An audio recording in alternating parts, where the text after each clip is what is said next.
And that is the case with the rest of the market as well. 2% higher, 11,000 back on the index. We're closing in with handsome gains for ourselves. Almost 200 points up in the green. So the last 2 days of losses pretty much seem to be getting undone. It's a great breath that we're winding down the day with. Ashok Leyland up 13%. Idea has spiked up a good 12% now. 10 rupees per share plus levels on Vodafone Idea as we speak as this news came in. You've got a GMR Infra which has been very strong from the word go today. Again, double-digit gains is what you're seeing. Manappuram Finance hold out very well. Coforge as well is looking very, very strong. And even within the Nifty, while yes, you've got a couple of sulkers there. Kotak, I would say, HDFC Life haven't quite participated in the rebound today.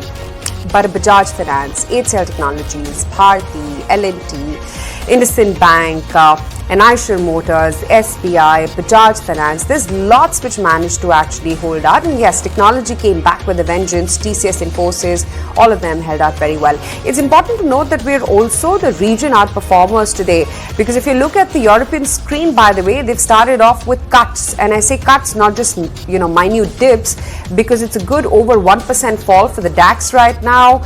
You've got a similar state for CAC as well, the FTSE MIB, the Stock 600. It's a sea of red actually for the European screen, and it was pretty much a mixed bag when it came to Asia too, with Shanghai as well as Hong Kong both marginally lower. So yes, today you'd have to say India has managed to outperform the rest of the global peers so far. Let's see what the US market actually does when it opens for trade. So good day so far. Sudeep, anything that you're keeping on your radar to buy into the bounce or perhaps even profit take? Not really profit take at this stage, Aisha. We are looking carefully at the entire IT pack, and we believe that HCL Tech, even at current level, is definitely a good buy. You see, what they have been doing is they have been accumulating and buying over smaller companies in different parts of the world.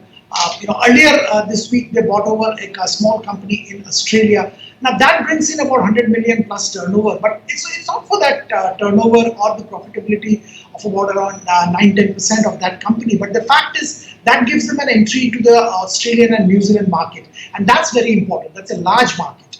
Similarly, HCL Tech has done multiple other smaller transactions, which puts them in a different position to service clients globally. And in today's post-COVID world, where digital is the way to go, way to move forward, I think HCL is very well positioned. Also remember, this is one IT company amongst the top companies which has focused on product quite a bit. It's not only the outsourcing or the servicing part, but the product basket which they have developed also is quite commendable. So this company we are bullish on, and I think investors can buy in at current levels with a target of about $1,000 in about a year's time.